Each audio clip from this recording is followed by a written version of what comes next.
मछली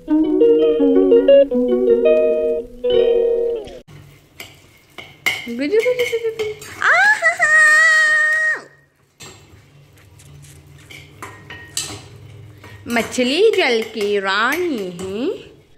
hello friends, तुमचं स्वागत आहे माझ्या भाऊरायाच्या किचनमध्ये। माझा भाऊराया शिकणार आहे रव्याची आपण गोड खीर कशी बनवायची ते आपण इथे शिकणार आहोत। सर्वप्रथम त्याने काय केलेलं आहे, तूप टाकलेलं आहे आणि तुपामध्ये सर्व ड्रायफ्रूट्स हे चांगल्या प्रकारे भाजून घेतलेला आहे।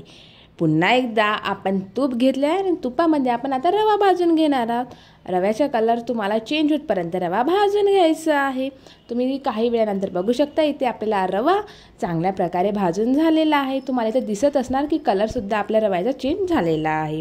ओके, तर आम्ही घेतलेलं होतं 1 कप जसा रवा घेतलेला होता त्यानुसार आम्ही इथे साखर घेतलेला आहे। 1 कपच आम्ही मोजून इथे साखर टाकलेली आहे। तुम्हाला तुमच्या आवडीप्रमाणे तुम्हाला किती गोड आवडतं त्याप्रमाणे तुम्ही इथे साखरेचं प्रमाण घेऊ शकता। तर आपण इथं साखरसुद्धा इथं मिक्सअप केलेली आहे चांगल्या प्रकारे। पूर्ण आपल्याला हे मिक्सअप करून घ्यायची आहे। तुम्ही जसं बघून राहिलेलं आहे तसं तिथं आपल्याला मिक्सअप करून घ्यायचं आहे। त्यानंतर आपण जे भाजलेले आपण तुपामध्ये ड्रायफ्रूट्स होते ते इथे टाकून घेऊया, कारण आपला रवा पण चांगल्या प्रकारे भाजलेला होता, साखर पण टाकली आणि ड्रायफ्रूट्स पण आपण टाकून घेतलेले आहे। त्यानंतर इथे आपल्याला टाकून घ्यायचं आहे 1 कप दूध। सर्व आम्ही कपाचा अंदाज घेतलेला असल्यामुळे आम्ही तुम्हाला कपाच्या आम्ही अंदाजानुसार सांगून राहिलेला, ठीक आहे। तर इथे आपण आपलं दूधसुद्धा टाकून घेतलेलं आहे आणि हे चांगल्या प्रकारे आपल्याला मिक्सअप करून घ्यायचं आहे। ओके, जसं भाऊराया आपल्याला करून दाखवते त्याच प्रकारे माझे भाऊराया एवढी मेहनत करतात, त्यासाठी तुम्हाला थोडीशी मदत तुमच्याकडून पण हवी। या व्हिडिओला लाईक नक्की करा आणि आवडल्यास सबस्क्राईबसुद्धा नक्की करा।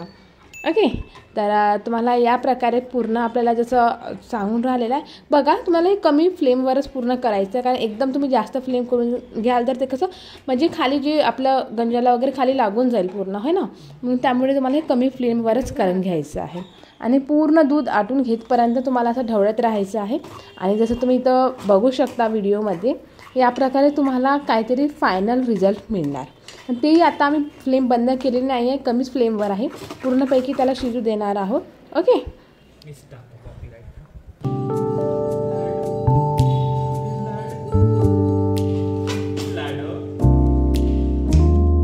आणि हे आहे आपलं फायनल रिझल्ट। इथं आपण आपली फ्लेम बंद केलेली आहे आणि इथे सर्वांना आम्ही इथे वाटलेलं आहे प्रसाद, रव्याचा प्रसाद। सर्वांकडून प्रतिक्रिया घेतली, मम्मीने तर 1 नंबर म्हटलेला आहे। सर्व आम्ही इथे फॅमिली मेंबर्स आपले काही क्षण म्हणजे घालवत होतो, कारण दुसऱ्या दिवशी भावाने मानत जाणार होते रिटर्न पुण्याला, त्यामुळे कारण कॉलेजला सुट्ट्या झालेल्याच होत्या त्याच्या, जसं गणेशोत्सवासाठी त्याला सुट्ट्या लागलेल्या होत्या कॉलेजला, त्यामुळे तो आलेला होता जसं।